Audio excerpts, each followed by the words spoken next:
We'll be starting in a minute, everybody.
Yeah, you ready? You'll do it. Uh-oh. Oh, I'm still deep.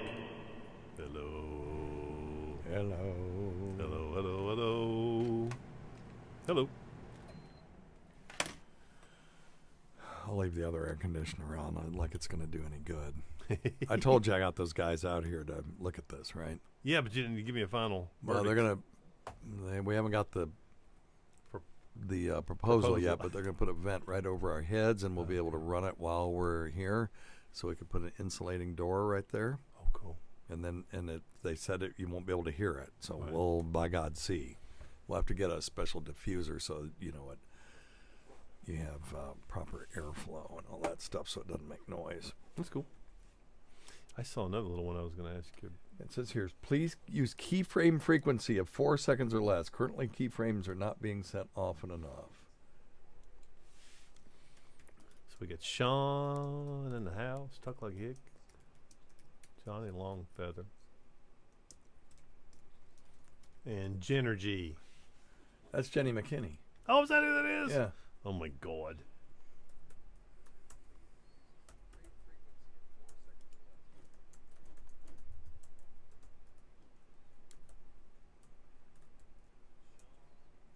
H.264 video and AAC audio. Let me see. I think when I switch this thing over, I set something up wrong.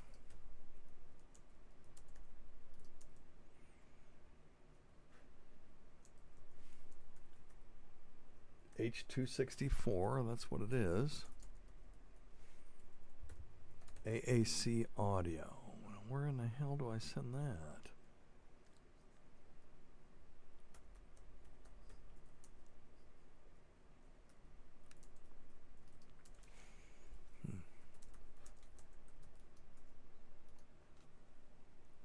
There's Darren Parker. We actually want to do one of your questions from last week. Are we? What is Yeah, it? I've got it. It's about Crestor and sores on the scalp. Oh, and he just had nuclear stress testing. Okay, we'll talk about Uh-oh. Some little cardiac stuff too. It looks like. Okay, I'm going to try to figure... Y'all let us know if you get a bunch of buffering. Because nobody's complained about that in the last little bit. But, all right. Let's do it. Right on. Right on. Here we go. It's time for Weird Medicine with Dr. Steve.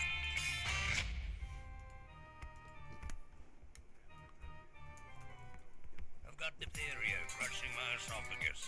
I've got Ebola virus dripping from my nose. I've got the leprosy of the heart valve exacerbating my incredible woes. I want to take my brain out and blast it with the wave, an ultrasonic, echographic, and a pulsating shave. I want a magic pill. Do you have your audio turned off? I'm hearing it. Do you have your audio turned off? I think I'm doomed and I'll have to go Oh, insane. damn it. I want to requiem for my disease. Yeah, I heard some too. Hang on. Shit.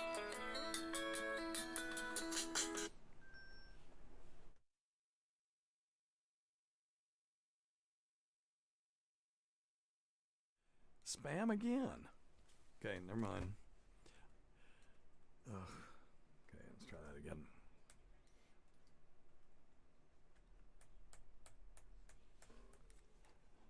It's Weird Medicine, the first and still only uncensored medical show in the history of broadcast radio, and the longest running show on this channel, which is insane. I'm Dr. Steve, and my little pal Dr. Scott, the traditional Chinese medicine provider, gives me street cred with the wacko alternative medicine assholes. Hello, Dr. Scott. Hey, Dr. Steve. This is a show for people who never listened to a medical show on the radio. Got a question you're embarrassed to take to your regular medical provider. Or if you can't find an answer anywhere else, give us a call at 347-766-4323. That's 347. Pooh head. Visit our website at drsteve.com for podcasts, medical news, and stuff you can buy. I can't mention contractually. Most importantly, we're not your medical providers. Take everything you hear with a grain of salt. Don't act on anything you hear on this show without talking it over with your doctor, nurse practitioner, physician assistant, pharmacist, chiropractor, acupuncturist, yoga master, physical therapist, or whatever. All right. Thank you. Don't forget to check out Dr. Scott's website at simplyherbals.net. That's simplyherbals.net. And check out our website, as I said, at drsteve.com. So, all right. How's it going? Awesome. Yeah, you had a good week? Pretty good week. I don't give a shit. I know. So, It was nice of you to sound semi-sincere. to pretend. Semi-sincere. I was just burning up like everybody else in the whole this part of the United Yeah, States. that kind of sucks a little bit, but it's I hear it's going to get better. But no one tunes in to us to listen to us talk about the weather. Prognosticating the. So, what kind of medical news do you have for us this week, Dr. Scott? Anything weird and wonderful and odd? Well, one thing that's really pretty wonderful is the fact that there is a new diabetes drug out that's helping patients lose weight like they've never seen before. Oh, really? What is the drug? So the drug is called tirzepatide. Okay, Was that close? That's pretty damn good. I've been practicing. I actually read this 30 seconds before we came on, so I figured Yeah, it's so it's that notorious Dr. Scott show prep. Yes, I've worked so hard. So the drug works on two naturally occurring hormones that help control blood sugar and are involved in sending fullness signals from the gut to the brain. Yeah. So that whole feedback mechanism, which is really important to keeping us from feeling hungry all the time. What they noticed is that the folks who have diabetes were losing weight and lost up to 21% of their body weight. Yeah. In some cases, that's 50 to 60 pounds, Dr. Steve. Yeah, that's a big deal. That's a big deal. And the great news is it helped with a lot of people. There, just a couple people dropped out of the study because of some GI upset. And that's real classic with these pretty drugs. common. I mean, that's one of the ways they help you lose weight is by making you poop, sick to your stomach. You poop yourself to death. Well, no, it's so just nauseated. Yeah, you just can't, make you nauseated. But you can't eat. I'm looking at this article in the New England Journal of Medicine, which is a pretty highfalutin medical journal. Right. And this is where they were looking at it just for obesity alone. Okay. And it was a phase 3, double-blind, randomized controlled trial. Ooh, very good. Those are the ones we like. Yep. And they assigned 2,539 adults with a body mass index greater than 30. So obesity is characterized as 25 or more. Overweight is 25 or more. And so these people were obese, or if they were 27 or more and had at least one weight-related complication. And that had to exclude diabetes in this case. Okay. So it could be osteoarthritis of the knees, I'm assuming, something like that, some of those kinds of things. And then they were to receive once weekly subcutaneous tirzepatide 5 milligram, 10 milligram, or 15 milligram, or placebo for 72 weeks. So I'll give them credit for this one, too. They took their time, and they weren't in a rush to get this thing to market, which is nice. You know, they watched people for a year and a half. And then they had a 20-week dose escalation period on top of that. So it was really 92 weeks. Okay. That's a So it was almost, it was right at pretty like lengthy study. 2 years, right? Yep. Well, just under 2 years. Pretty cool. And their co-primary endpoints, remember, you have to decide what your endpoint's going to be. What are we really looking for? And it was percentage change in weight from baseline and a weight reduction of 5% or more. So at baseline, the mean body weight was 104.8 kilograms. So let's ask Echo what that is. Echo, what's 108 kilograms in pounds? 108 kilograms is about 238 pounds. Well, it was 108. By the way, No, I don't care about the bio weights. Echo, stop that. And so the mean BMI was 38. It was actually, mean body weight was 104.8. But you get it. These were, people with who were overweight. And 95% of the participants had a BMI of 30 or higher. And so the mean percentage change in weight at week 72 was minus 15%. So we can figure this out. Echo, what is 85% of 104.8? 85% of 104.8 is 89.08. 89.08. Echo, what's 89 kilograms in pounds? 89 kilograms is about 196 pounds. So they went from 230, 240 down to 190 something on average, right? Yep. And so that's they have estimated that if you can lose 5 to 10% of your body weight, you can reduce your risk of sudden death and other complications significantly. So that's a big deal. So this stuff, of course, will be insanely expensive in the beginning until they lose their patent.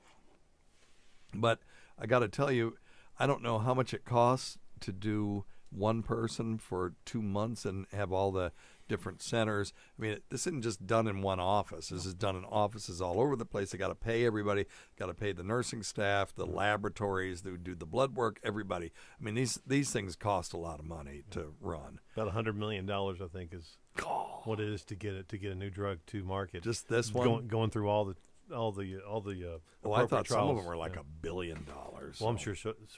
Well, I'm sure it could go a whole lot more than 100 million. I have a friend who's been on this show. Well, he might not want me identifying him that way, but I have a friend who is on a drug for an unnamed malady, but it's a rare.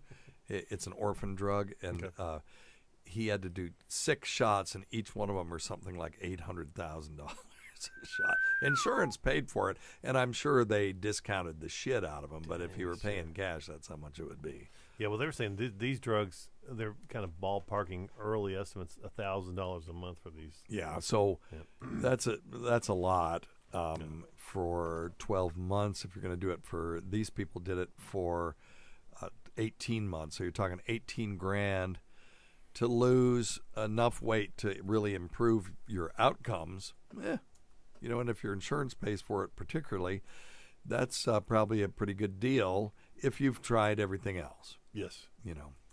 So, and our goal is to save lives, but also quality of life. It does improve your quality of life. And, I've seen people who talk about, doctors are fed the same bullshit that we are about weight, and weight isn't unhealthy, and, being overweight isn't unhealthy. And it's not, look, the problem in what we're fed, if you know what I mean. So I'm sorry. No, that was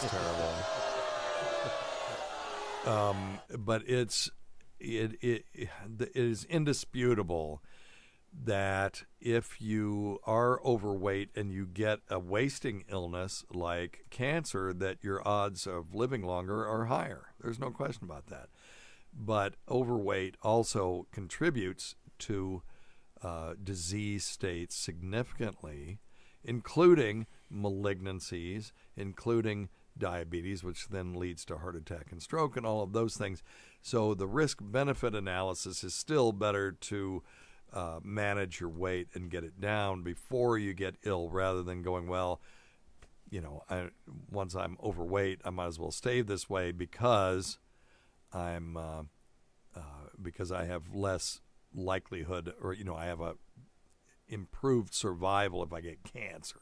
That isn't really, to me, that's not a compelling argument. It is to some people. There are some people, they get mad at me for even saying that there's any health benefit to losing weight, but it is, if you look at if you care about the data, the data is absolutely there. Yep. And, I think the other interesting thing about this drug is just think about a lot of the people that we have that have joint replacements early, and then they start adding weight because they can't get up and move, and then it gets worse and worse. And sometimes dropping that weight will allow them to get up and be more active and to heal quicker. So I think there's a lot of great benefits to it. Well, and then there's just the lifestyle stuff. I mean, are you not sick of having to buy? I mean, I agree. It sucks.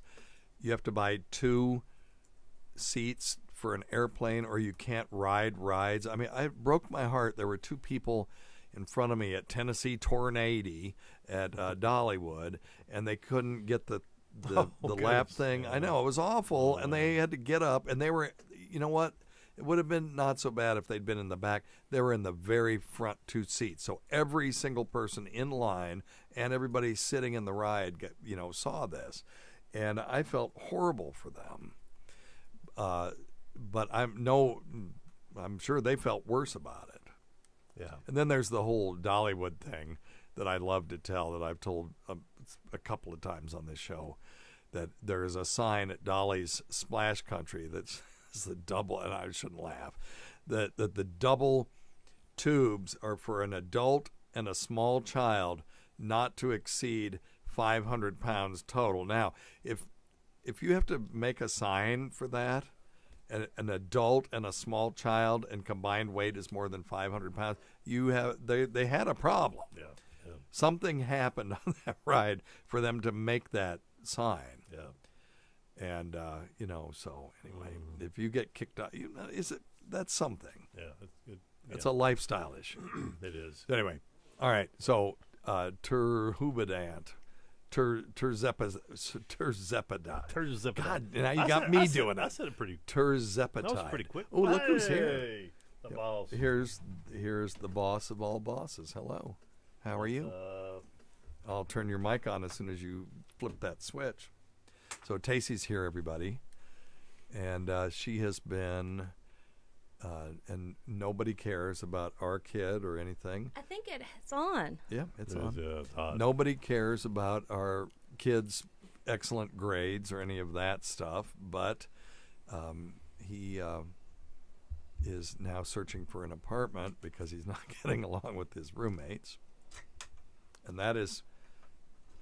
Can you help her? Because she's plugging. Yeah. I'm sorry. Oh, she's plugging in. Is that working? Yes. Okay. now it Very is. good. I was afraid. Okay. Yeah, those Very things good. weren't working for me the other day. Yeah. Are you Okay. sure that's not just him wanting to have his own place so that his girlfriend can spend more time over there? Yeah. No, she can spend time over there now, but they're just they were best friends in high school, and now not so much, and that kind of sucks. I hate that. But you never know till you live with somebody what they're really going to be like. Did you play that funny phone call that we got about Liam?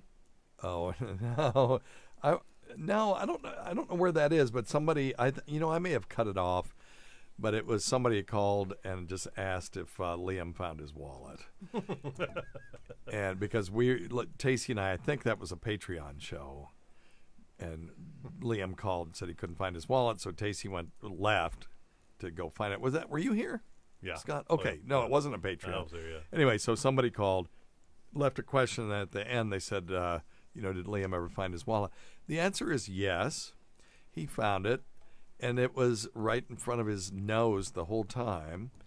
It's a black wallet, and he had left it on a book called Berserker, which is a manga, and it's got a black cover, and so it was a black wallet on a black book, and he just couldn't see it. So I bought him one of those Apple discs so that I can track him wherever he goes, but also ostensibly so we can find his wallet if you're losing it. And it's like, dude, so let's talk a little bit about absent-mindedness. There are people listening to us that lose shit all the time. Yes. I'm one of those people.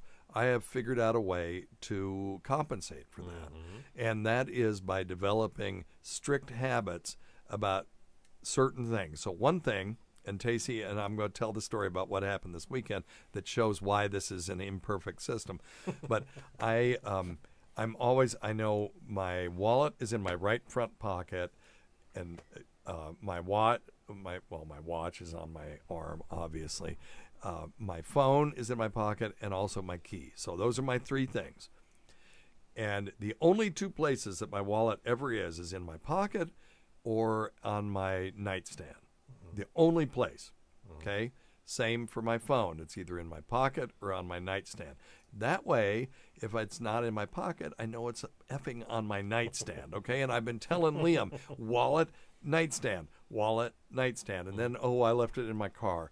That's by the way, some 19-year-old dumbass shit where they've never been exposed to anything bad in this world. Well, I'll just leave my wallet in the front seat of my car, and then it's like, dude, come on. Don't do that. So anyway, it's an invitation for trouble. It is, well, yeah. I mean, don't give somebody a reason to break into your car.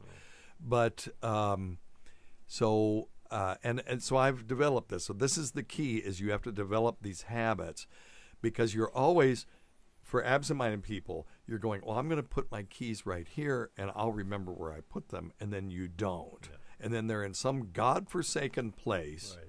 That you don't remember. Well, okay, so this weekend, couldn't find my fucking glasses. Couldn't find my glasses. My glasses are either on my face or on my nightstand. Right. But I've kind of gotten in the habit of taking them off in the bathroom when I'm getting ready for bed, and sometimes leaving them there saying, I'll come get them in the morning. Not there either. Not there, not anywhere in the bathroom, not in the tub, not in the drawers, not under the bed, not right. Looked under the bed. Oh, I did find a pair of glasses there. Those were Was Tacey's he glasses. pitching a fit? Tacey's glass. No, not too bad. She has OCD worse than I do, so it was driving her crazy. But I did find glasses under the bed, and they were Tacey's that she had lost 1 million years ago. So that was something. And I found 2 of the dog balls that they Ralphie lost when they did his spaying. And we found neutering. a beeper. I'm just kidding. And I found a beeper that I lost about a year years ago?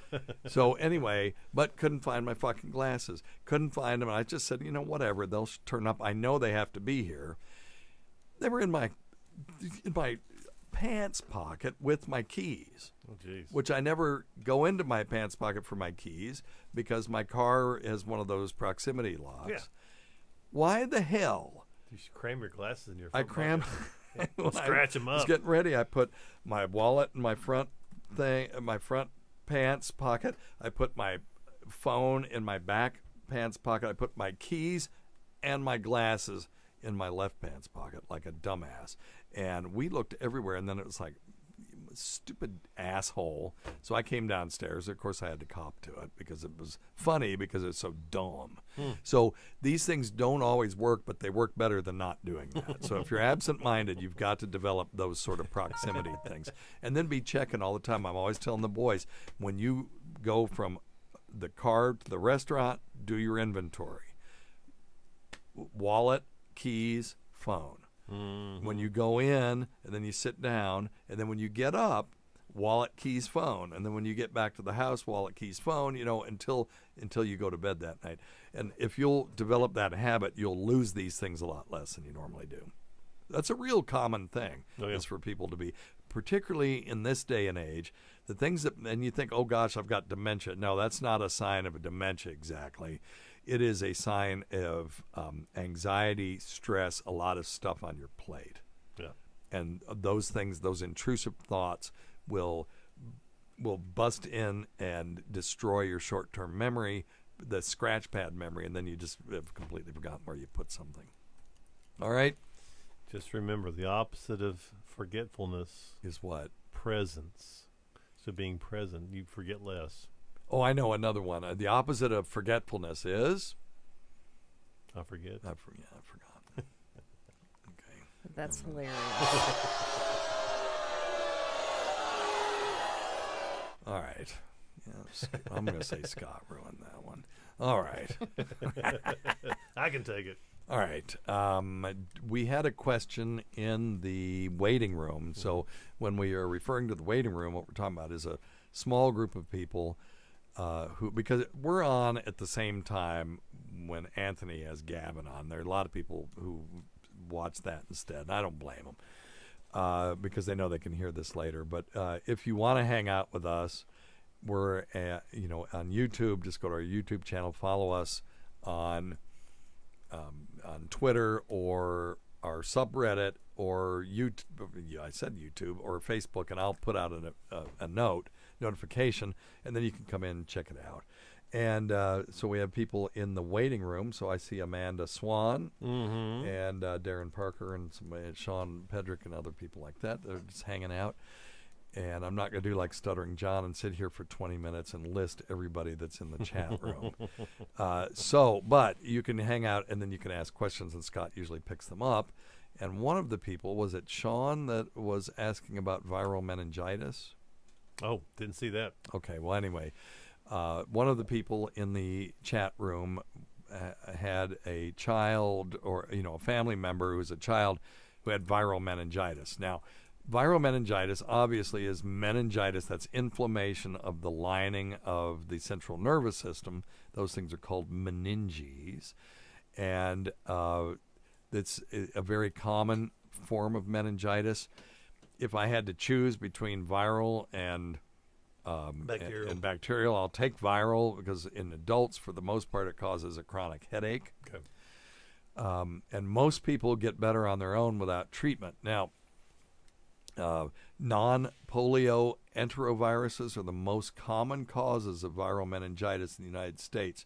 So a lot of people get these enteroviruses, and very few of them will develop meningitis. But mumps can do it. Herpes can do it. Herpes encephalitis is a rough one, and that one usually requires IV medication. Influenza can cause meningitis, but these I've been doing this 35 years, and all of the viral meningitides that I've seen have all been non-polio enteroviruses. And so anyway, these people will get fever, irritability, poor eating, particularly in kids. They'll just go off their feed. They might be lethargic, hard to wake them up from sleep. And, common symptoms can also include fever, headache, stiff neck, that kind of stuff.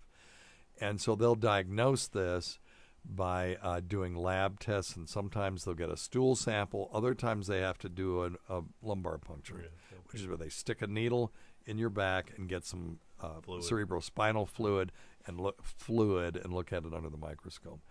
So in most cases, there isn't any specific treatment for the viral meningitis, and most people who get it, if it's mild, get better in 7 to 10 days. Good. And antibiotics don't help.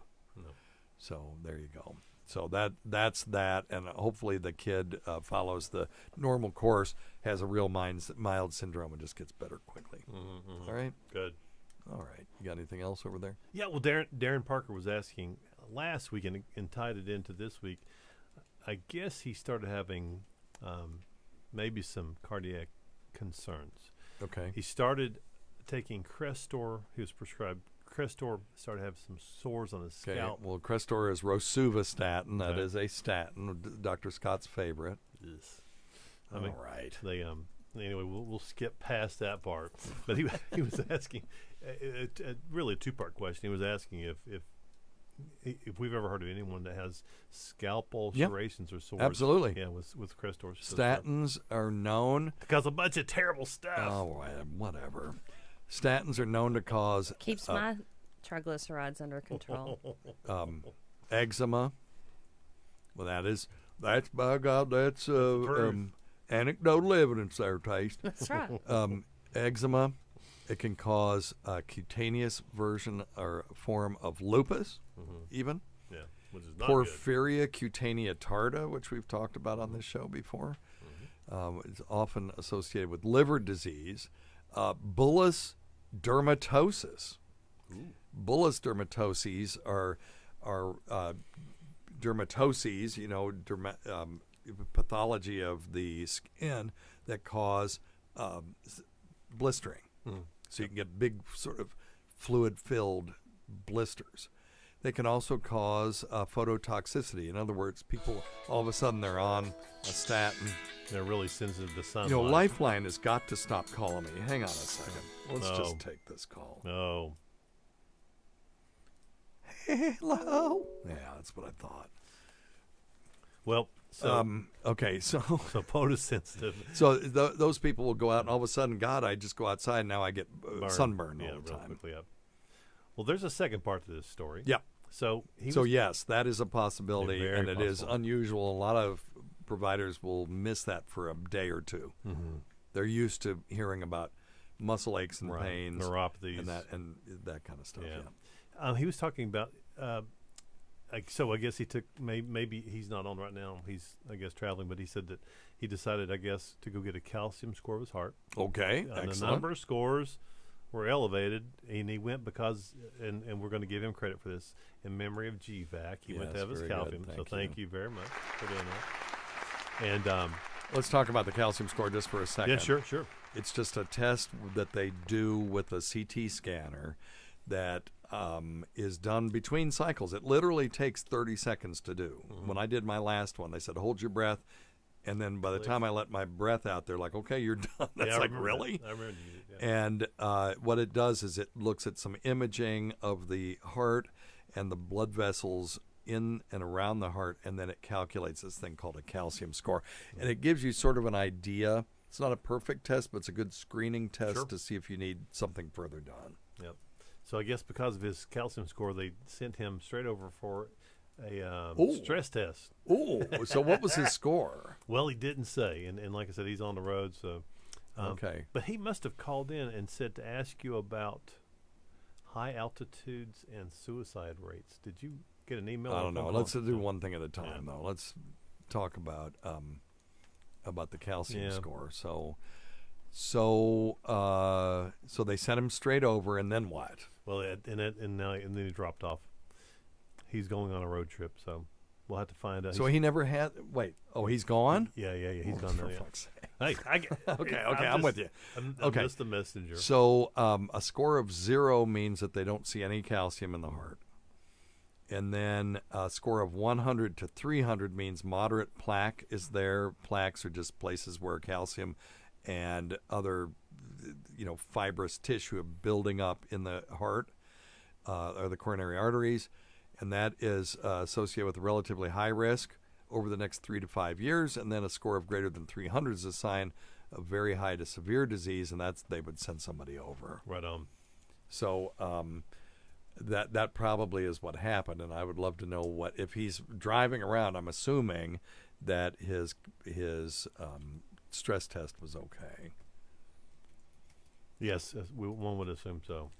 because I had a nuclear stress test once, and what they're doing with that is basically they stress you, and then they give you an injection of a substance that will bind to areas that are currently metabolizing oxygen.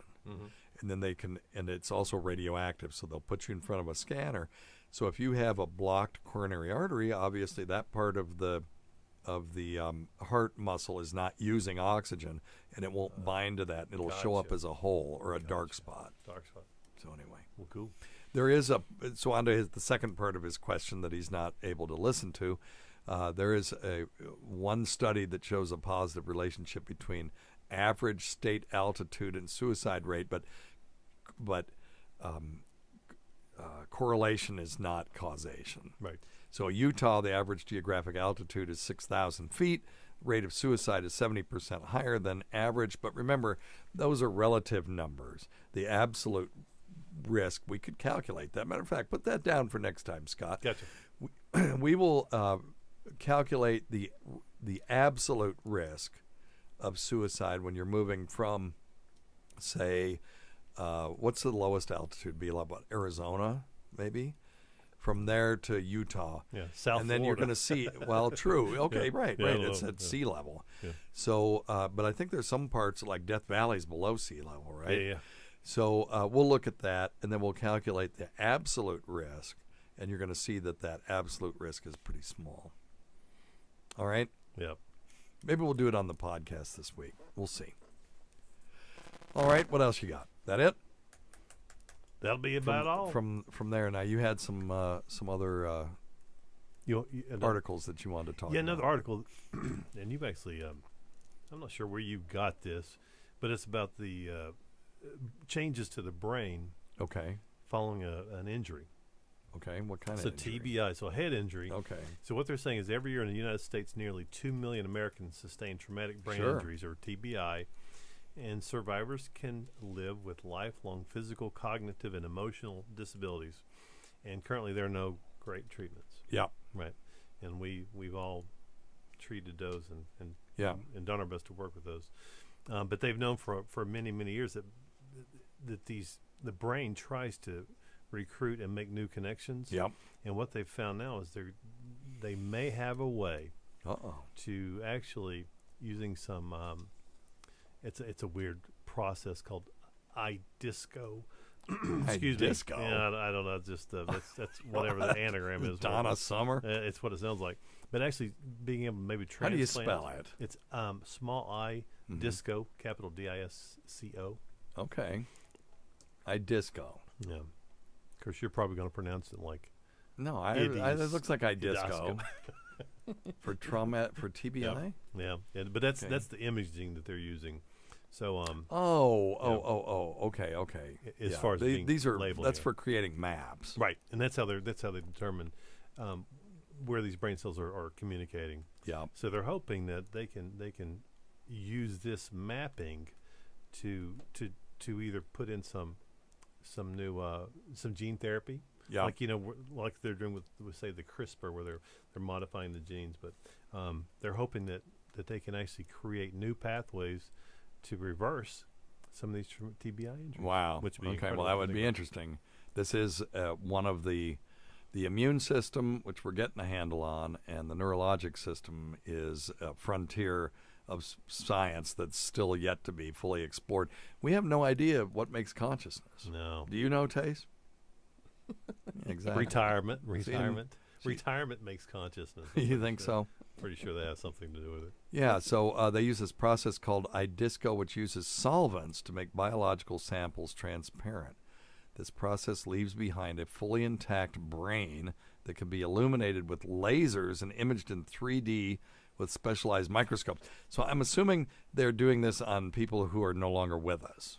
Okay, probably. I remember when I was in medical school, we were in some lecture, and there was the professor was showing slides of brains, right? Okay. And they were saying, well, this patient was in a motor vehicle accident and suffered a blood clot to this particular artery, and he showed us a section of the brain that had just a big giant blood clot in it.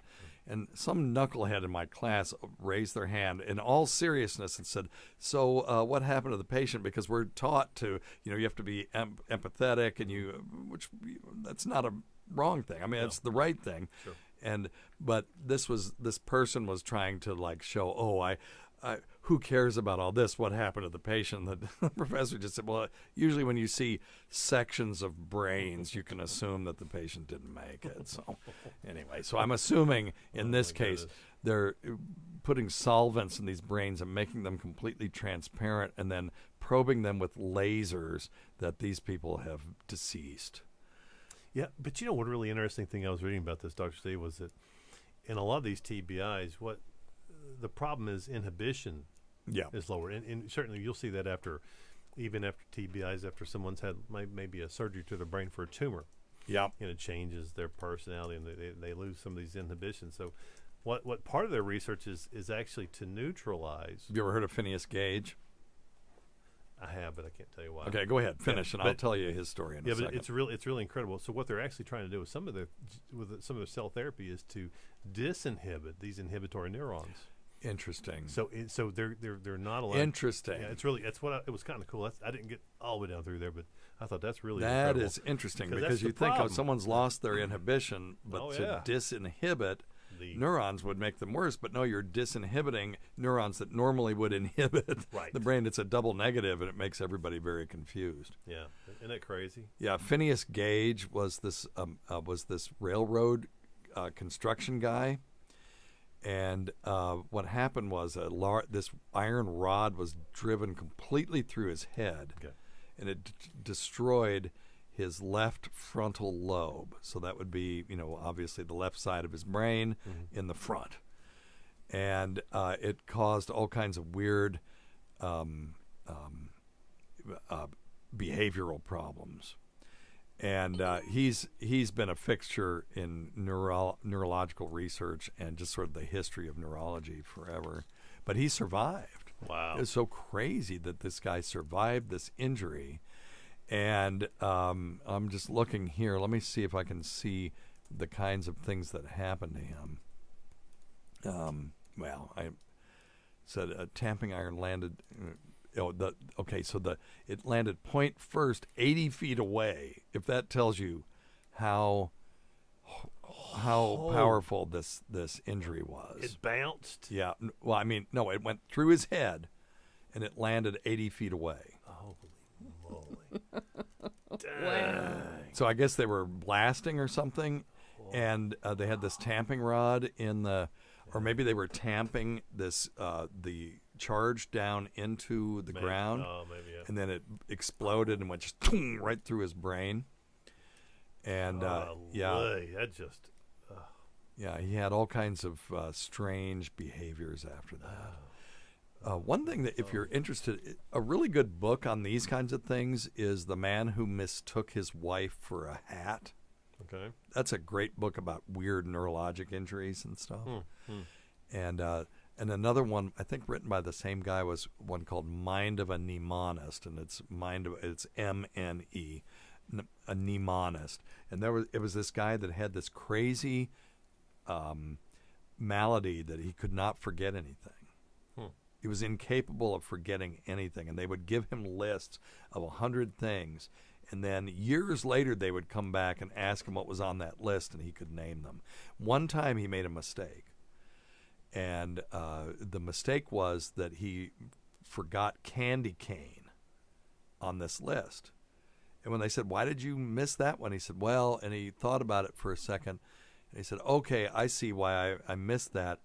I had laid the candy cane against a brick wall, and when I walked by it, I just missed it because it blended into the brick wall." Oh, What? Wow. Yes. Wow. And his brain was just cataloging things constantly. He was walking around in this world. That's insane. Isn't that something? So there's all kinds of cool stuff. If you separate the right brain from the left, because there's this neurologic tissue going between the two called the corpus callosum, and when you sever that, you can do some really interesting experiments with those people. Yeah. They'll do that sometimes for people with refractory seizures, particularly back in the old days. Yeah.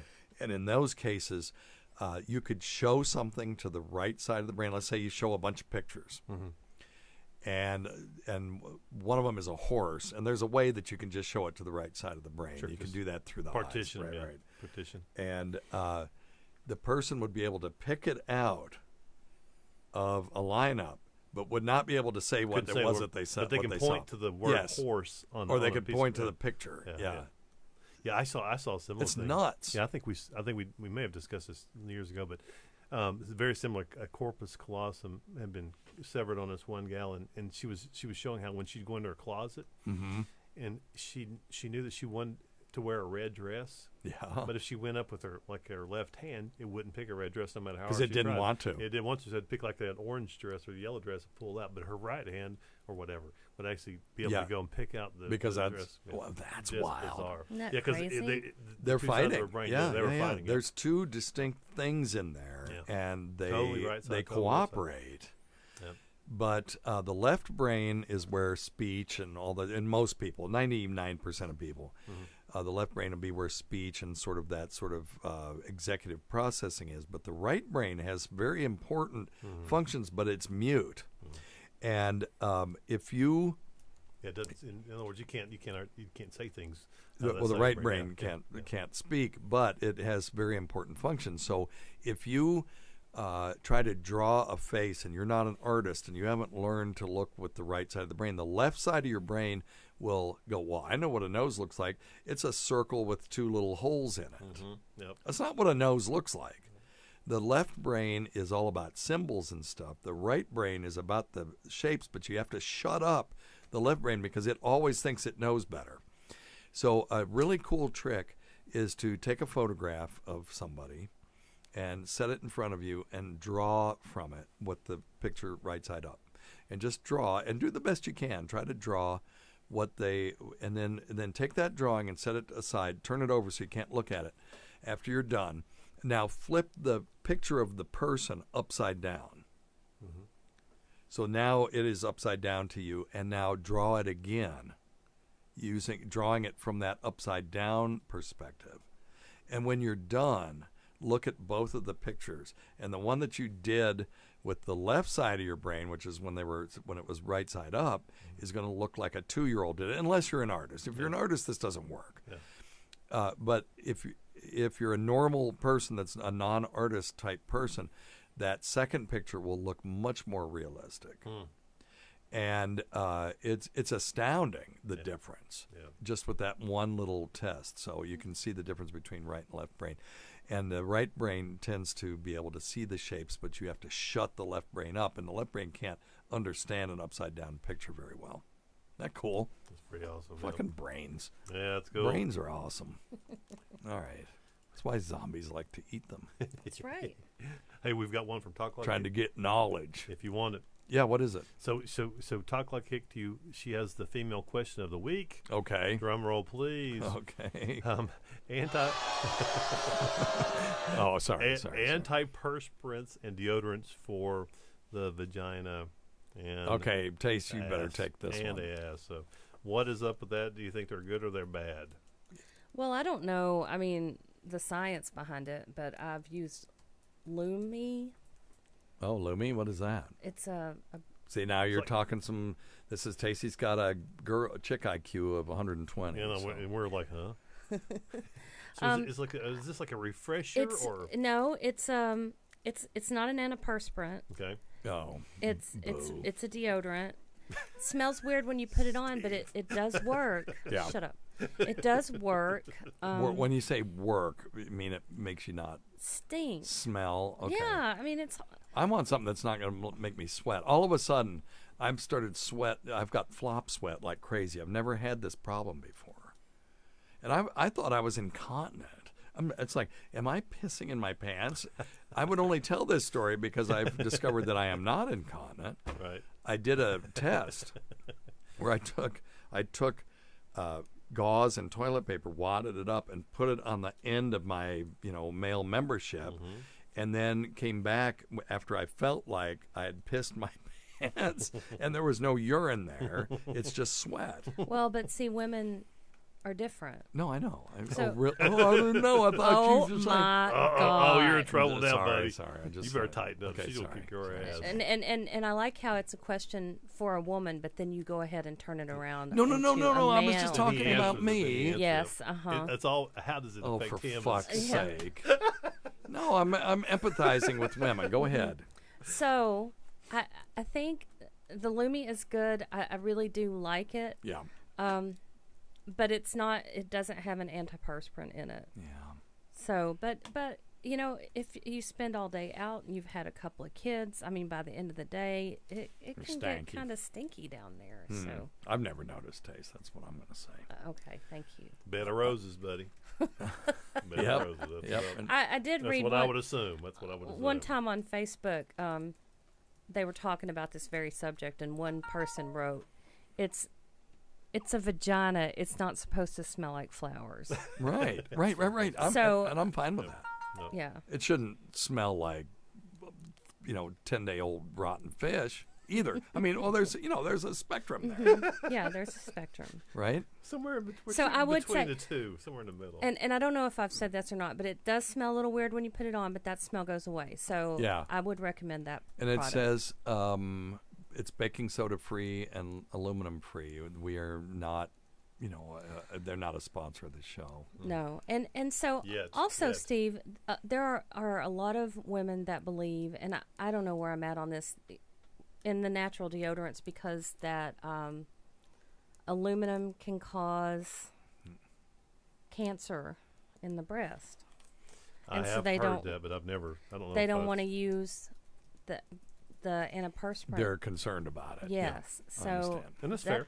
where a lot of this natural deodorant Sure. stuff's coming from. Totally understand. I'm looking at it. Use of underarm cosmetic products in relation to risk of breast cancer case control study.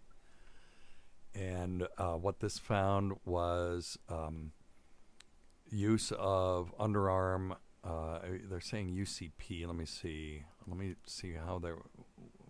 Okay, underarm cosmetic deodorant, products. yeah, okay. Yeah.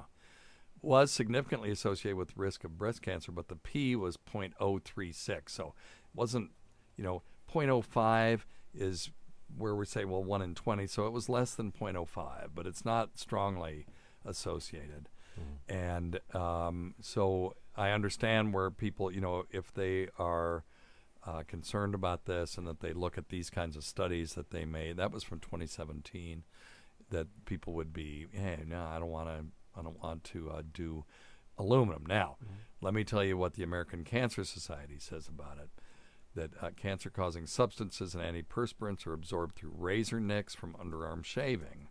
They're said to be deposited in the lymph nodes under the arm, not able to clear them by sweating because the antiperspirant keeps you from perspiring. Well, that makes sense. Now, most breast cancers develop in the upper outer quadrant of the breast because that area is closest to the lymph nodes exposed to antiperspirants. This is the claim. Okay. And then now the American Cancer Society, which really I can't think of a reason why they would have a dog in this hunt other than the truth. They said no strong epidemiologic studies in the medical literature that link breast cancer risk and antiperspirant use. And there's very little scientific evidence to support this claim. That one study was one of those things, but that was pretty weak. Right. And it was not a perfect study. It says here, a carefully designed epidemiologic study of this issue published in 2002 compared 813 women with breast cancer and 793 women without the disease. They found no link between breast cancer risk and antiperspirant use. And I just lost my place way here. to go. Sorry. So, Squirrel, but that's squirrel. a big, Yep. a big thought amongst a lot of my friends. I have friends Sure. who don't wear deodorant. I have friends who wear natural deodorant. Well, and then the thing is, what's in the natural deodorants? Are there any carcinogens in those too? And I would want to know about that. they so. just, what they would say about natural deodorant is they just don't have the aluminum Right, stuff in right. it. Here's one study that looked at the absorption of aluminum from antiperspirants containing aluminum chlorhydrate applied to underarms, found that less than 0.012% was actually absorbed, and the amount of aluminum absorbed would be much less than what would be expected to be absorbed from foods a person eats during the same amount of time, because there is aluminum in our food. So, and then it also doesn't seem breast cancer tissue contains more aluminum than normal breast tissue. Study that looked at women with breast cancer found no real difference in the concentration of aluminum between cancer and the surrounding normal tissue. So if you want to cherry pick studies, then there was that one study that showed some risk. Yeah. But if you look at the totality of all the studies, there's no evidence that this is a real thing. Okay. Now, So, would I argue with someone for using a natural antiperspirant? No, unless there are people at work saying, "I can't work next to you because you stink." Yeah, you sweat like a hog. And in that, sweat's one thing, but smelling's another. And so, if someone sweats a lot and they don't care if they have sweat pit stains, I'm fine with that. If they smell bad and people are complaining about them, those are the people that maybe I would say, you know what, maybe the risk of is worth the benefit. You know, We got to find a better solution. because I've known people. I mean, that's some real stuff where I've had people come in and say, "Hey, I smell so bad." People are complaining at work, and it's, "What are you using?" Well, I use deodorant every day. I use deodorant soap, but that's not enough for some people. Yeah. Well, you know, Kim Chickens was saying, "Well, don't shave," because you mentioned the nicking of the. Well, that was the supposition that Right, okay. the reason. But yeah, go ahead. Well, I was just wondering, in lieu of shaving, could you do Nair or I don't- waxing or yeah, something? I or don't just- know. I don't know. I mean, I don't know. Waxing, or you could just shave close Yeah. with A a tri- shaver trimmer. that's got with a trimmer that's got a guard Guard, on yeah, it, and then yeah. you won't nick yourself. I think that'd be a good idea.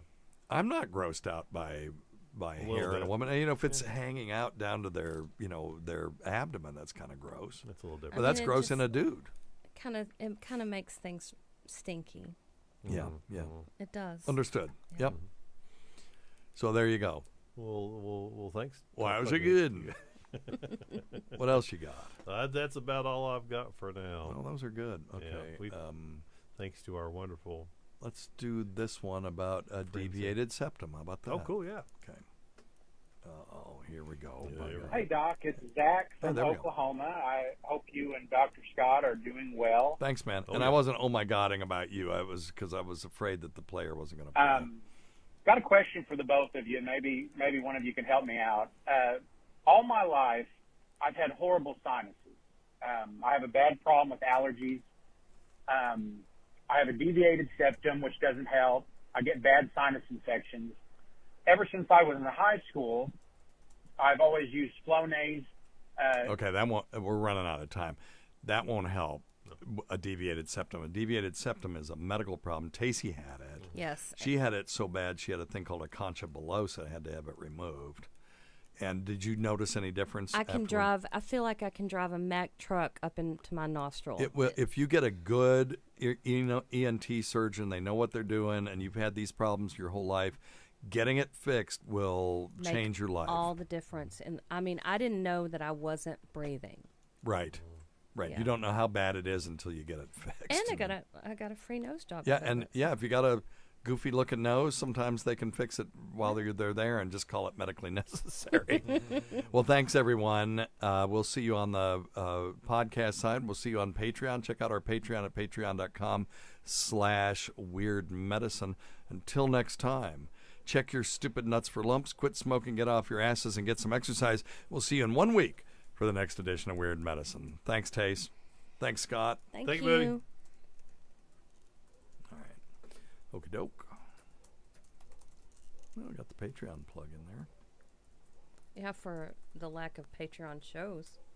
Well, maybe by God we'll do one. Sons of bitches. We'll do a bunch of them. Let me join this, and then we will do the podcast. Everybody okay out there? Oh yeah.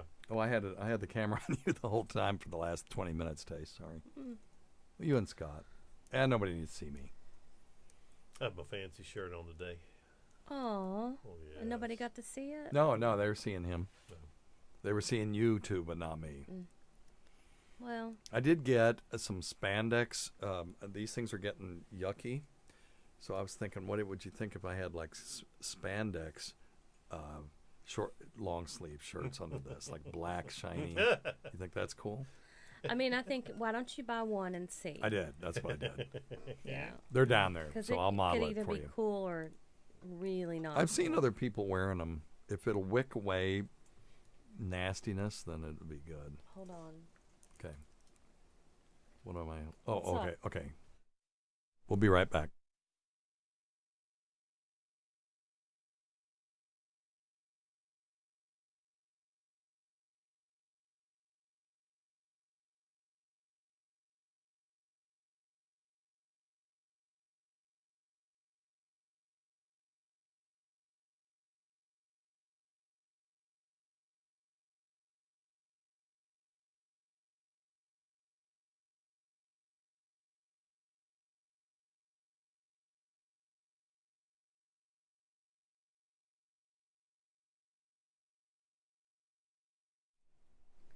So We got he a just- follow-up question from. He just wanted Bob. his mommy to go filming with him. Hey, by the way, say hi to Kim Chicken. She said howdy, Stacy. Oh, hi. She said thank you for representing the gals. That's right.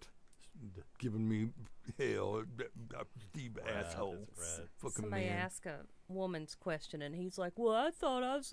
No, shut up. I was just, all right. I was trying to empathize with my sisters. We didn't with get to. stinky vaginas. We've got one. We got one follow-up from last Okay. week, so All we'll right. do that in the podcast. No, we That's do it fair. right now. Yeah. Yeah. Let's see. Where were we?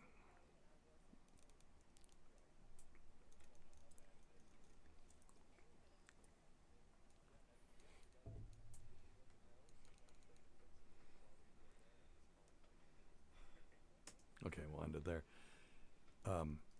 Yeah, so talk to your primary care or your ear, nose, and throat provider about that. You may be able to get that fixed. Anyway, what other questions you got there, Dr. Scott? Before Yes, we go? got Bob.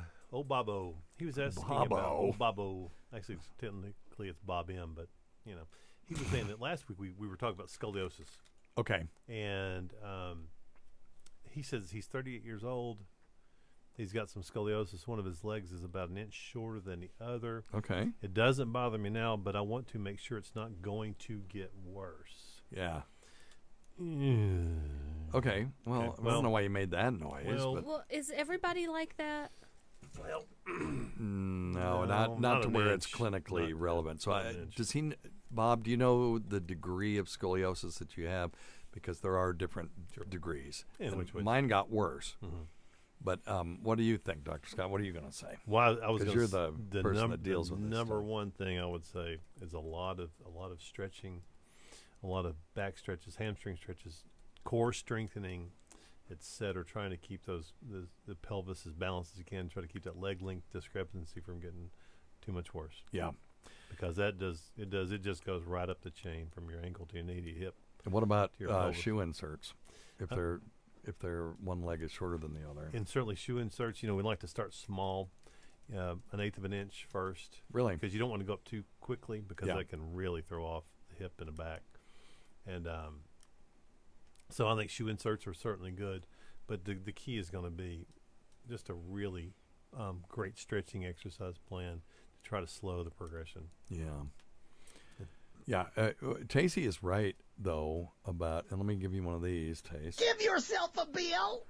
More than 50% of people do have subtle difference in their leg length. That's what I. That's what I was That's what you were asking. talking about. Okay. Yeah, okay. The I scoliosis, didn't hear the not so much. scoliosis Yeah. part. So that is absolutely true. And most of the time it doesn't cause problems. But if it's more than a couple of centimeters, so 2.5 centimeters is 1 inch, then it can affect your quality of life for sure. And these things can be caused by a lot of things, bone infections, bone disease. But in Bob, of course, it's caused, we think, by his scoliosis. And they should do x-rays and all of those things to look at these things and line everything up, make sure that there's not something that they can fix. And wearing a shoe lift is one thing. Like Scott said, you probably start small and work up. But then surgery is a possibility, but that's usually done in people who have this when they're a child, so that they can either stretch one of the limbs or cause one of the other ones not to grow as fast. And, so in children who are still growing, there's a thing called epiphysiodesis. And what that is just basically you're trying to slow down the growth plate in the longer leg. And then you can do lower limb shortening. You can do lower limb lengthening with a thing that looks like an external fixator. And then they just keep screwing that Separated, yeah. what's it called when you turn a turnbuckle? Yeah. It's got like a turnbuckle on it, and they'll keep screwing it to try to straighten that limb. But honestly, the best place to go is either it was to an orthopedic office. Let them, preferably one that's got a spine surgeon in the center. If you do ortho, and if it's neurosurgeon, of course. Yeah, well, I'm just saying so that they can both look at Yeah, it and yeah. say, yes, you don't need to do anything. That's what we're hoping is they'll say you don't need to do anything, and they'll send you to an orthotic shop and they'll get you a lift in the short legs shoe. Yeah, I guess his Cobb Mengel, he says, is 49, which is What's 49? 49 is pretty significant. Yeah. Wow. Yeah. Okay. And a talk like ICTY would, what amount would make it clinically relevant? What's that? The I scoliosis? guess in scoliosis, yeah. Well, like we said, more than a 1 inch difference in leg length can affect your quality of life. And then, it's, I don't know, it's anything let me greater look than up- 10 degrees is going to start to be a mild scoliosis. yeah. Let's look up. Let's grade scoliosis here. Yeah, it's the Cobb scale, Cobb angle measurement. Or did you look that up? So you Yeah. have the answer in front of you. Yeah. So why am I struggling here? So what is it? So Well- you said 10 is mild, Yeah, so 1 to 9 is normal. is normal scoliosis or very mild. 10 to 24 degree curve is considered mild scoliosis, needs to be monitored. 25 to 39 degree curve is considered moderate. You get up to 40 to 49 degree curve generally is considered a brace to avoid surgery. Yeah. And then getting up past that, you start looking So at and he was 50 to 70. he was in that grade 3. Yeah. Okay. Yeah. So yeah, they're suggesting bracing and certainly bracing. I'd get this looked But, yeah, at. oh yeah, and I'm sure he has. He said they found it when he's in 9th grade. So Okay. he's been. Kind Oh, of so on he's top of it just for he's years, been yeah. living with it all this time, and he just wonders what's going to happen later. Well, I can tell you this, by God, that mine got worse Yeah. as I got older. I'm about an inch shorter than I was when I was in college, and it has caused me to have some difficulty. So you want to have someone that's monitoring this over time. Yeah, of course, you're twice as old as Bob, so that's. Oh, how old is he? He's 38. Oh, yeah. Okay. Thanks, Bob. Not quite twice as old. But all right. You All got right. anything else? That's a bit. Hey, All thanks, right. Bob. Just keep doing. Yeah, those Bob, keep stretches, us in the man. loop on Yeah. that. I would like to know how that turns out and what they say if you do some further monitoring. All right. Well, let's get out of here, Dr. Scott. Thanks. Always go to Dr. Scott. Thanks, Tacey.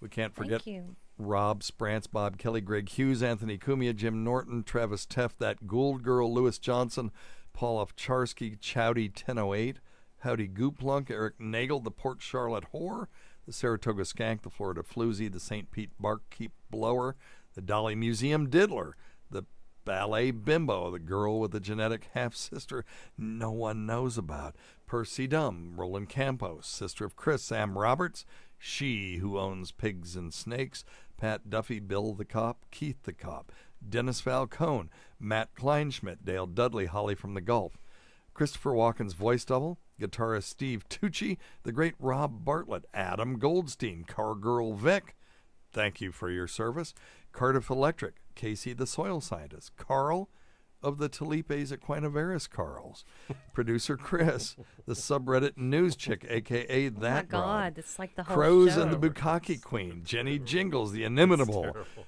Vincent Paulino, It everybody. really is bad. Eric Zane, Trucker Andy, Tucker and Anita Dixon, Bernie and Sid, Martha from Arkansas's Daughter, Ron Bennington, of course, our dear departed friends, GVAC and Barry the Blade, and Todd Hillier, who supported the show, was always gracious and always appreciated. Listen to our SiriusXM show on the Faction Talk channel, SiriusXM channel 103, Saturdays at 7 p.m. Eastern, Sunday at 6 p.m. Eastern, on demand, and other times at Jim McClure's pleasure. Many thanks to our listeners whose voicemail and topic ideas make this job very easy. Go to our website at It's your own drsteve.com. Okay. Nobody listens this far anyway. Go to our website at drsteve.com for schedules, podcasts, and other crap. Until next time, check your stupid nuts for lumps. Quit smoking, get off your asses, and get some exercise. We'll see you in 1 week for the next edition of Weird Medicine. Don't take those headphones off yet. Why not? Because we're not done. All right. Why not?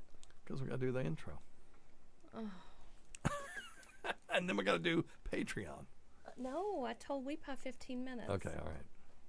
Wee pie. All right, here we go. I can do Patreon with you.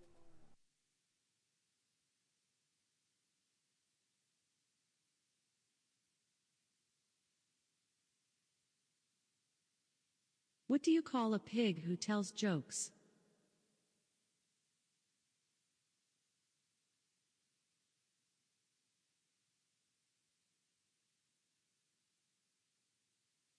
Excuse me, waiter. This coffee tastes like mud.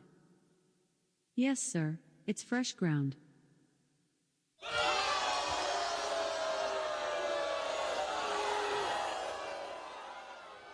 What do you call a skid mark that won't come out? Undeterred.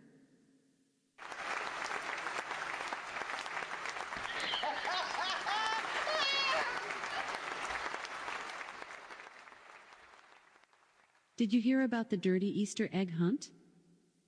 It was hosted by the Dust Bunny.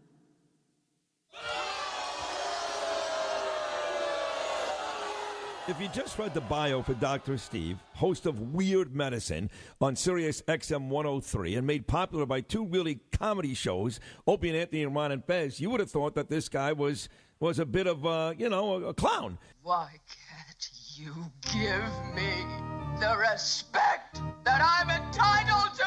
I've got diphtheria crushing my esophagus. I've got Ebola virus dripping from my nose. I've got the leprosy of the heart valve, exacerbating my incredible woes. I want to take my brain out and blast it with the wave, an ultrasonic, echographic, and a pulsating shave. I want a magic pill for all my ailments, the health equivalent to Citizen Kane. And if I don't get it now in a tablet, I think I'm doomed and I'll have to go insane. I want a requiem for my disease, so I'm paging Dr. Steve. Dr. Steve! From the world-famous Cardiff Electric Network studios, it's Weird Medicine, the first and still only uncensored medical show in the history of broadcast radio, now a podcast. I'm Dr. Steve.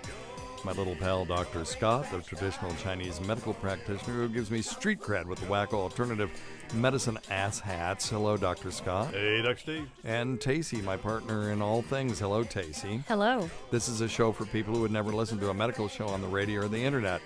If you have a question you're embarrassed to take to your regular medical provider, if you can't find an answer anywhere else, give us a call, 347-766-4323. That's 347-POOHEAD. Follow us on Twitter at Weird Medicine or at drscottwm. Visit our website at drsteve.com for podcast, medical news, and stuff you can buy. Most importantly, we are not your medical providers. Take everything you hear with a grain of salt. Don't act on anything you hear on this show without talking over with your doctor, nurse practitioner, practical nurse, physician assistant, pharmacist, respiratory therapist, chiropractor, acupuncturist, yoga master, physical therapist, blah, blah, blah, blah, whatever. And Tacey, I understand you're going to be leaving and then coming back later in the show, and that's fine. And we'll see you then. And Dr. Scott, everything going well on Simply Herbals. Thank you. Thank you. Tacey's looking at me confused, but I'll explain in a minute. Sprays.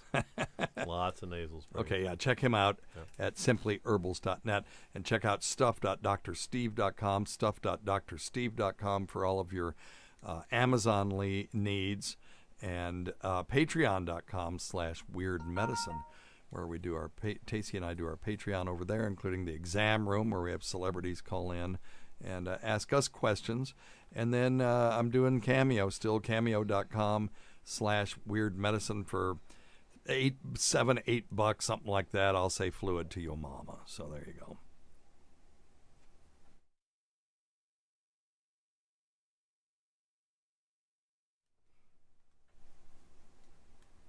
All right, there we go. We're good. Stuff. All right, thanks. Thank you, Tace. Good for you. Go swimming. We're going to play a song, and then I'll be down. We got time? You got time? Oh, yeah. Yeah, I'm good now. All right, good. So what did my mother do? She is not a smart person. She has some challenges. She doesn't know what's on her Social Security card. I tried to get her set up on, with an online account at Social Security. She doesn't even know how she spells her name. So is it J-O space A-N-N or J-O-A-N-N or J-O-A-N-N-E? And so they just kicked us out because it said what you're putting in doesn't match what we have on our records. So God knows what her name is in their records. Because remember that time she sent out all of those Christmas cards and said Mr. J-O-E-A-N-N Dick, whatever her name is, last name. J-O-E-A-N-N. Mr. She put Mr. J-O-E. That's not exactly accurate. No, well, it's just not. I mean, she doesn't know how to spell her name. So she's going to have to go down there. I told her they open at 9. Well, they're closed. It says, no, they're not. They're open. She was telling me that they were closed this whole time, and she went down there and they were closed, and they're not closed. I checked on the website; they're wide open, and you don't need an appointment. She's got to go down there and say she doesn't know how to spell her name. Yeah, she doesn't know how to. Yeah, she has to go down there and say she doesn't know how to spell her name, but she needs to move. And I said just take canceled checks from both places with the routing number so they can send the money to the right place. So I will get that. And then while you're gone this weekend, I will get her. Don't you know I'm a married woman? Well, while you're gone this weekend, did you hear that, ladies? Then I'll get her set up with the online accounts.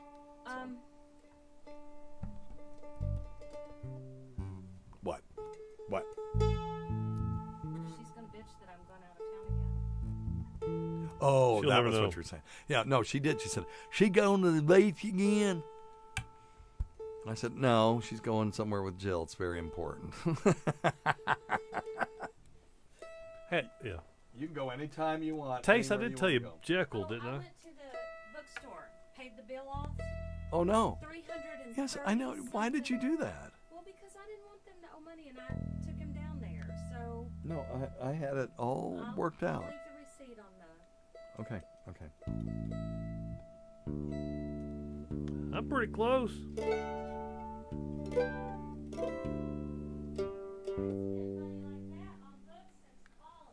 Yeah, well, they're books, so he can buy books. That's He's not having money left over for weed, though. good. That's the whole point. Big Joe. Yeah, Sean knows Big Joe. So what are we playing? Thank you, Sean. You want to try sitting here in limbo? Yeah. My God, we not played it in 100 years. We used to play that, didn't Yep. we? It's in C. Is it?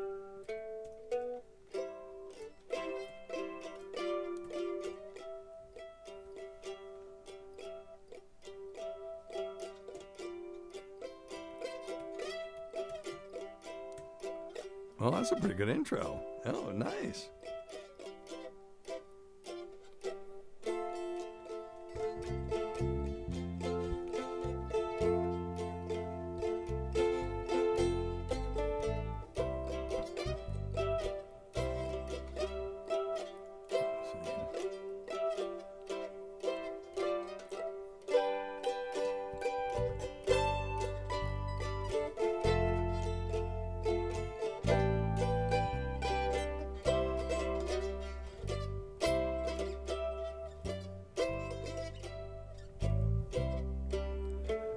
Sitting here in limbo, like a bird without a song.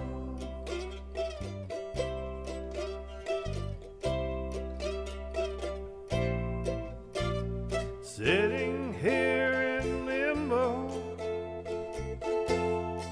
but I know it won't be long.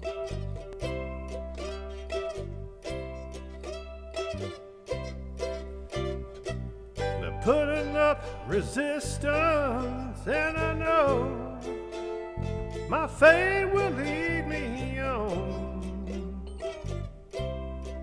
It sounds high for my voice, doesn't it? No, it's all right. He sings it real high. Sitting here in limbo, waiting for the dust to roll.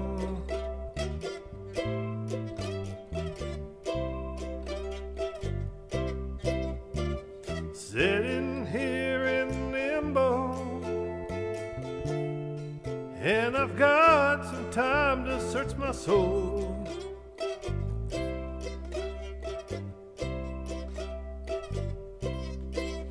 Well, they're putting up resistance, and I know my fate will lead me on. Okay, so I've got an F over A on that. So let's do. So it should be G. They're putting up resistance. Do the G. Well, they're putting up resistance. Putting up resistance, and I know my fate will lead me on. Okay, I see what he's doing there. Okay, all right. let's start with the second verse. Second verse. 2, 3, 4. Sitting here in limbo, waiting for the dust to roll.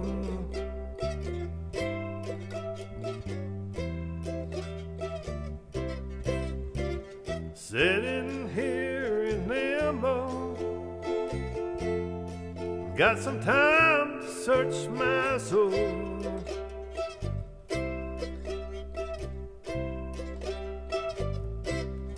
Well, they're putting up resistance, and I know my fate will lead me on.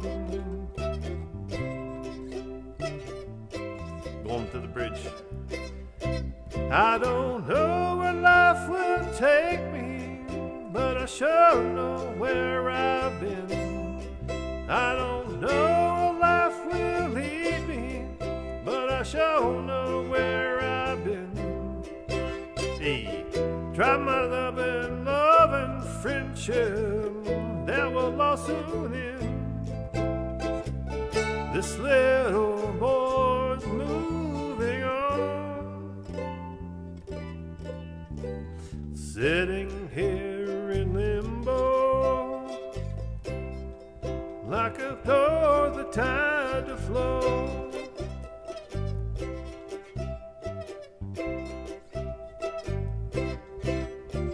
Sitting here in limbo,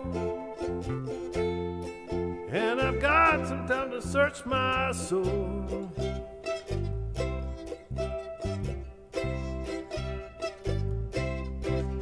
Well, they're putting up resistance, and I know my faith will lead me on.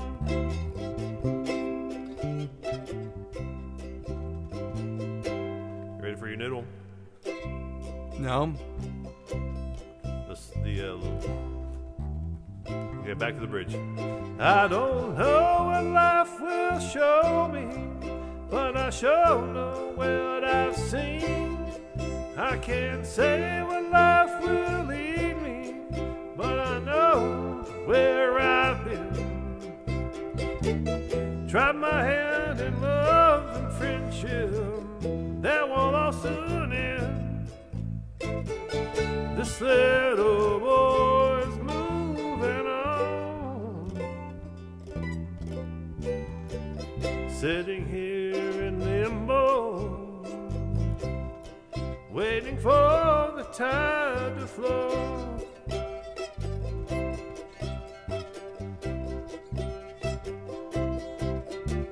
Sitting here in limbo, and I've got nowhere to go.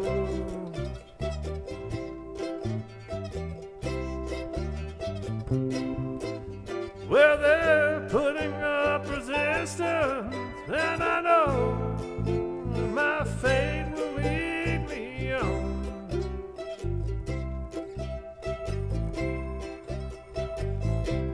Well, they're putting up resistance. That's okay. Putting up resistance, and I know my fate will lead me on.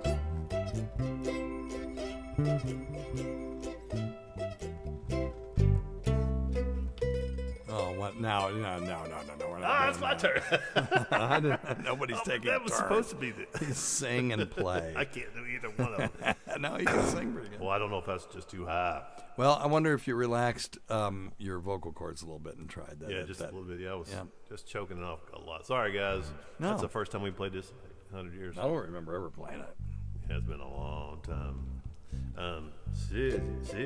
Sitting here in limbo, like a bird without a song.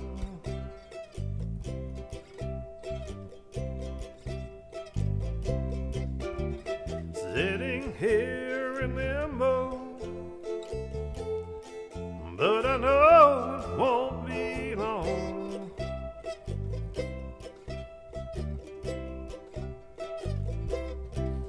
Well, they're putting up resistance, and I know fate will lead me on.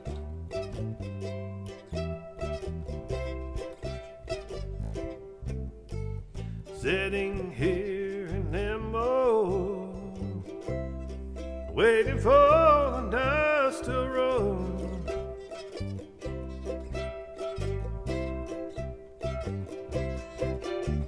Sitting here in limbo, and I got to search my soul.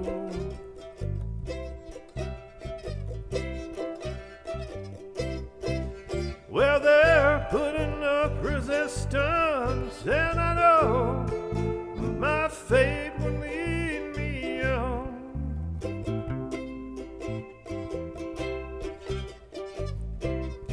I don't know what life will show me, but I sure know where I've been. I don't know what life will lead me, but I sure know where I've been.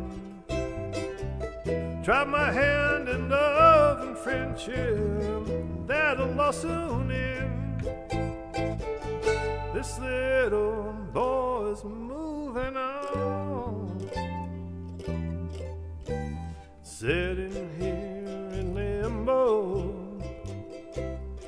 waiting for the time to flow.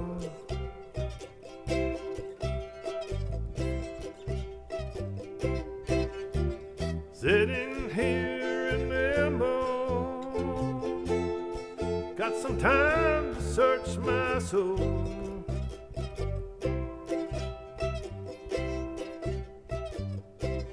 Well, they're putting up resistance, and I know my fate will lead me on.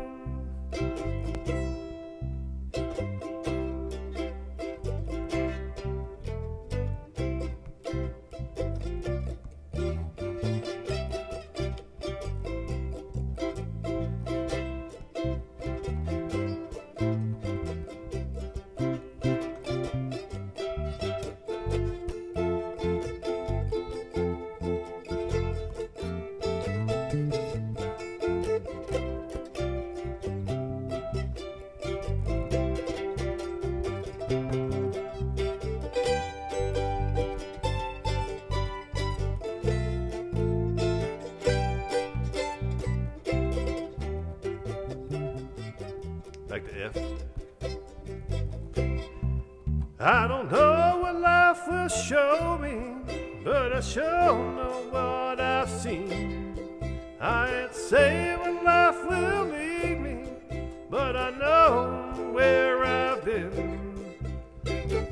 Try my love and friendship, that'll all soon end. This little boy's moving on. Sitting here in limbo, waiting for time to flow.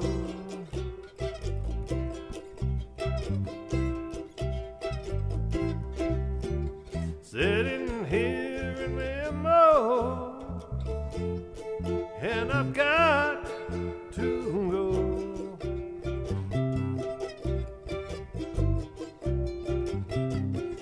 Well, they're putting up resistance, and I know my fate will lead me on.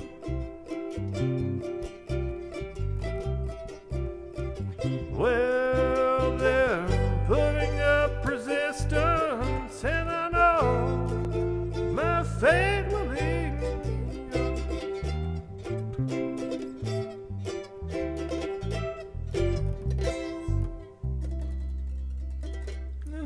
Not bad. A couple of clams in there from me, not from you. I've got to tighten up that, find a different key for that. Sitting here in limbo. Yeah, it's a little tight. You want to try it in a different key? Everybody's sick of hearing it, but we could try it in a different key sometime. Yeah. All right. Good. Yeah, I just need to change it down. And and that was also from Love It. Is she even here today? Love it. She might have clicked off. She was on. She was? Yeah.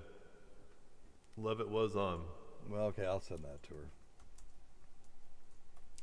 Oh, wait, what's Flabulo saying? Something's faked? What's faked? He was talking. But your theme slaps in the parlance of our times, of course. Yeah. The parlance. Oh, so that's faked. Okay, I don't know what he's talking about there. No, leave it. Then he retracted a message. I'm confused. Yeah, Lovett was on here earlier. No, well, okay. Oh, well. Then get high. I can't do that anymore, dude. No. Well, thank you all for hanging with us. Maybe he's talking to somebody else. Oh, Steve, if you get too old, then who's going to call Cardiff Electric with 17 different voices? Oh, funny. Well, it's a good question. Mr. Cardiff, you ought not to be having them people on there. Excellent question. There you go. There you go. I like it. I like it. Oh, well, Mr. Cardiff, now, I'm gonna check. I'm gonna tell you some jokes for you. What's one wall say to the other way? Well, I'll meet you in the corner. Well, 'cause a wall meets in the corner right there. Well, now, Cletus, you ought to know better than that. You've been in the corn squeezings again. That's for sure. You surely have. Oh, my God. These poor people. Yeah, I figured you meant the intro. Anyway. Yeah. All right. And then there's listen, Delmer calls in. He said, "No, we don't claim that Carl Hamburger feller. We surely do not claim him."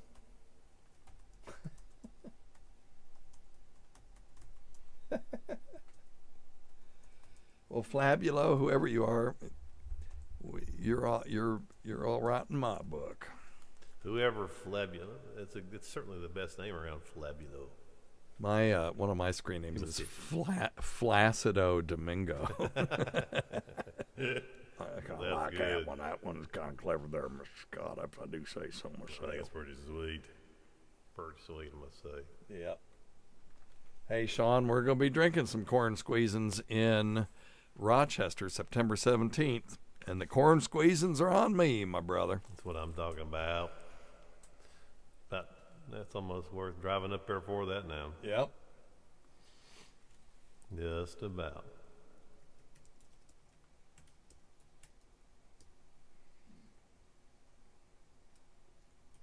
Check out Creep Off Roast. creepoffroast.com. Yeah, he did do good. And that's an easy song, and I still can't get one right all the way through, although that was a little closer to almost being right. It would help if I practiced.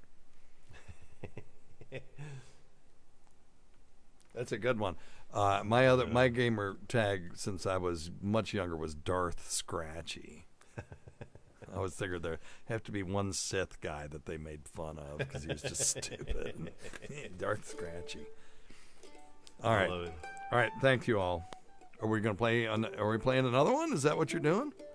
I've got to get out of here. Do you need to get out of here? You no, good? Hell no. Let's play something. We'll play one more before we go swimming. Yeah, I'm going to head home to the pool after I do a little yard work. I do want to get this drum machine going up here. I bought it for this. And if we just had a real simple rhythm, then. Oh, yeah. Flat Fabulo. Flabulo.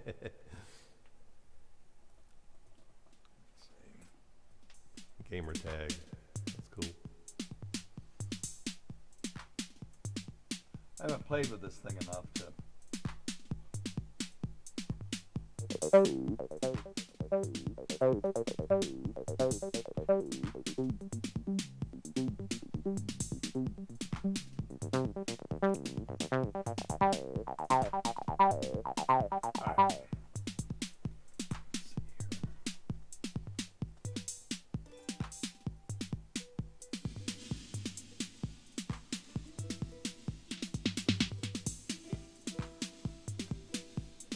Shit. Oh, rats. Ah, shit. That wasn't good. Oh, shoot, no. Oh, it's okay. Everything's okay. Oh.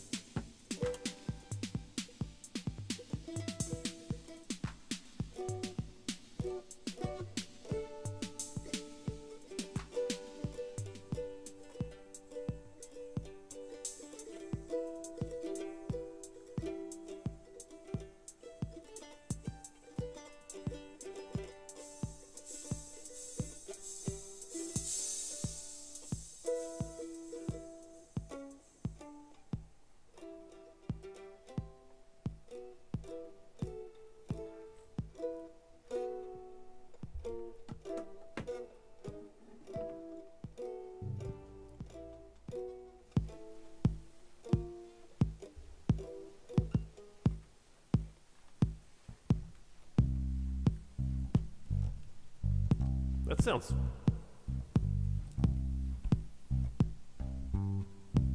Anyway, yeah, we can use this.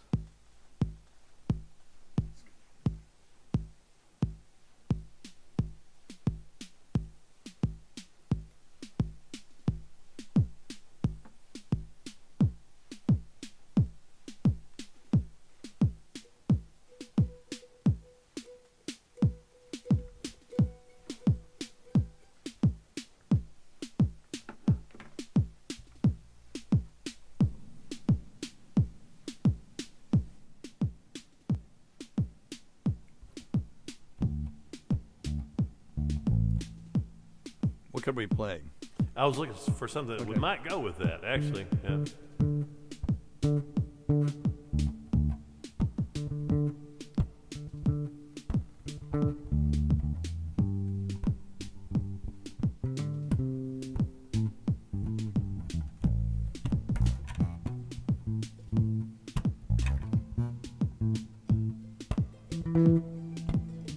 Okay. Before what you got? We don't have to use that, but I can Yeah, I can make it work now. I've figured out a couple of things, but anyway. All right. We could that almost would work with that. That's okay. We don't have to use that. Series but- of dreams. Oh yeah. I was thinking in a series of dreams where nothing comes to the top.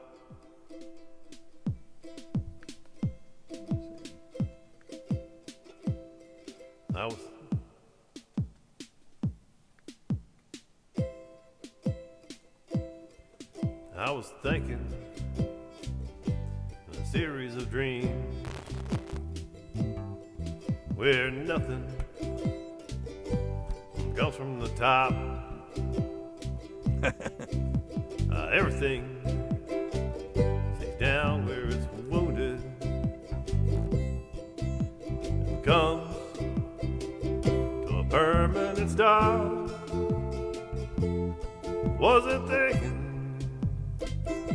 anything too specific, like the dream someone wakes up and screams. Not too very scientific, just thinking a series of dreams. That's terrible. That's all it is. Well, we could use it for something, Yeah. but we shouldn't use it for that. Going off with a Bob Dylan song. Well, let's do this. So that's just such a great. You want to do that and then we'll wrap it up? That series of dreams? Yeah. Stick with you? I think so, yeah. Yeah. Let me see. It's CGC is the first. Yeah, and I got that part. It's the Drum mixer, Kim. let's do the Hey, Kim, any request?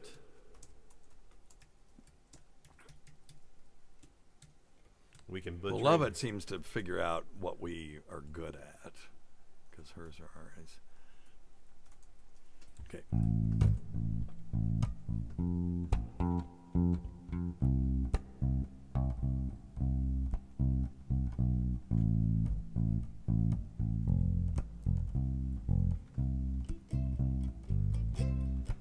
I was thinking a series of dreams where nothing comes from the top. Everything stays down where it's wounded and comes to a permanent stop. Wasn't thinking of anything too specific, like a dream someone wakes up and screams. Not too very scientific, just thinking in a series of dreams. not slow it down. Thinking the series of dreams where time, a tempo drags, and there's no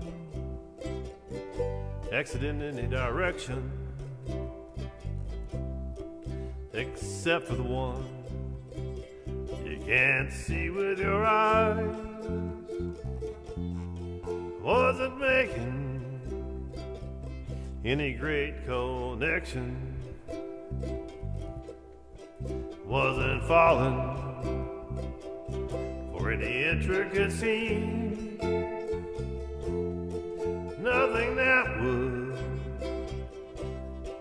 pass inspection. I'm just thinking the series of dreams. Dreams where the umbrella is folded and into the path you were hurled, and the car that you're holding, unless they're from another world. In one, the surface was frozen. In another, I witnessed a crime. In one, I was running. And in another, all I seemed to do was climb. Wasn't looking for any special assistance, not going through any great extreme. I'd already gone the distance, just thinking of a series of dreams. Dreams where the umbrella is folded and into the path you were hurled, and the cause that you're holding are no good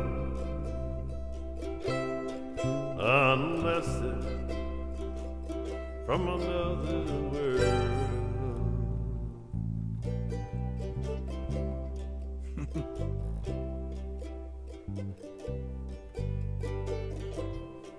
I'm just thinking, series of dreams. 3. I'm just thinking, a series of dreams. Last one. I'm just thinking, and a series of dreams. Ah, shit. Ah, shit. Damn it.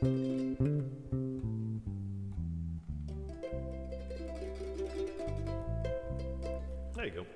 Yeah. Level We it. should practice that, and then we got to get rid of the calypso rhythm because we got into that from the song before. Yeah. We can't be doing on this Bob Dylan song. No. It needs to be straight. Yeah. 2, 3, 4. Yep. Yep. But if we did that really slow, let's just sort of lyrical, with a very, just sort of lyrical legato approach, where you're stringing the notes go from one to the other without any spaces between them. That's what legato means. Okay. All right, you ready? I'm not so sure. That's I'll okay. try. It's just going to be dreams. dreams. Okay. Dreams where the umbrella is folded and into the path you were hurled, and the curves are no good that you're holding, unless they're from another world. I'd already gone the distance, just thinking a series of dreams, just thinking a series of dreams, just thinking a series of dreams.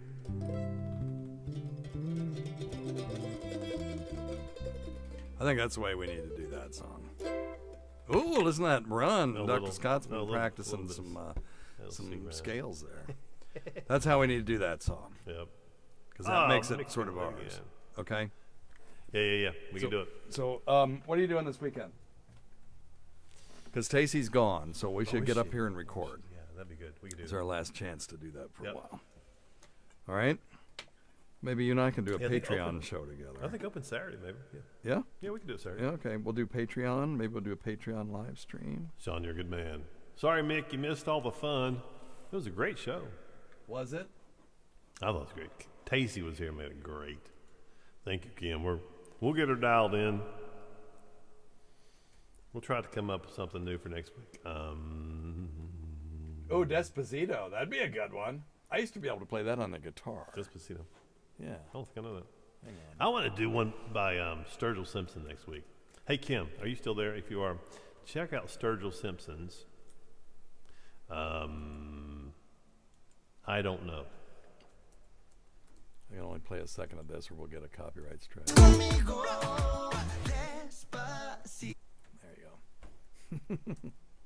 Scots could sing that. Despacito. Okay, yeah, okay. We'll work out something new. Despacito. We can do it. All right. Thank you all. What? Recluse. I want to sit in on this train wreck jam session. Oh yeah, we would love to have somebody else with us. Yeah, are you local? Where are you, Recluse? And are you hot? Or put Recluse on play us something. We'll play over top of them. I can drone. David Corchado, hey. Oh, is it kind of a Spanish sound?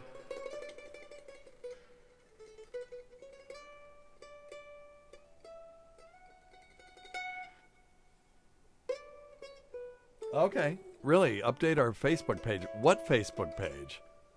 Are you talking? Okay, I'll look at it. I haven't looked at our Facebook page in ages, so okay, I'll update it. I need to just redo the whole thing. Oh, New Jersey. Oh, okay. That's okay. We can do it. Well, okay, that's pretty far from Rochester too. Well, zoom okay. in. We can do that. All right. See y'all. Hey, thanks. See you guys. Thanks Thank for you so hanging out. much. We're just acting. We do appreciate you very much. Thanks. See you in a week. Goodbye. Goodbye.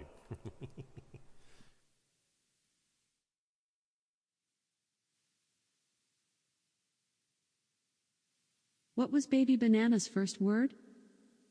Yell-o.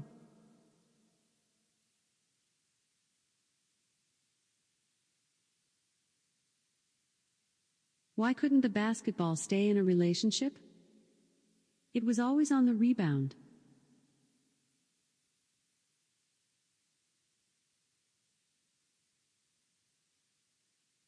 Humans produce approximately 1 ounce of stool a day for every 12 pounds of body weight.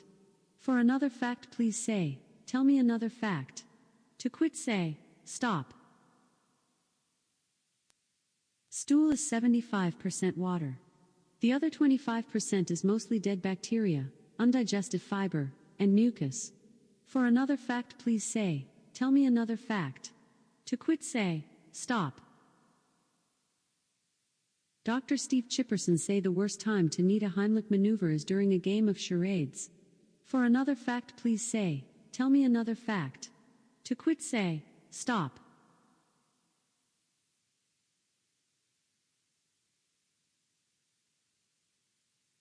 To get another fact, you can say, tell me a fun fact. You can say stop or cancel to exit.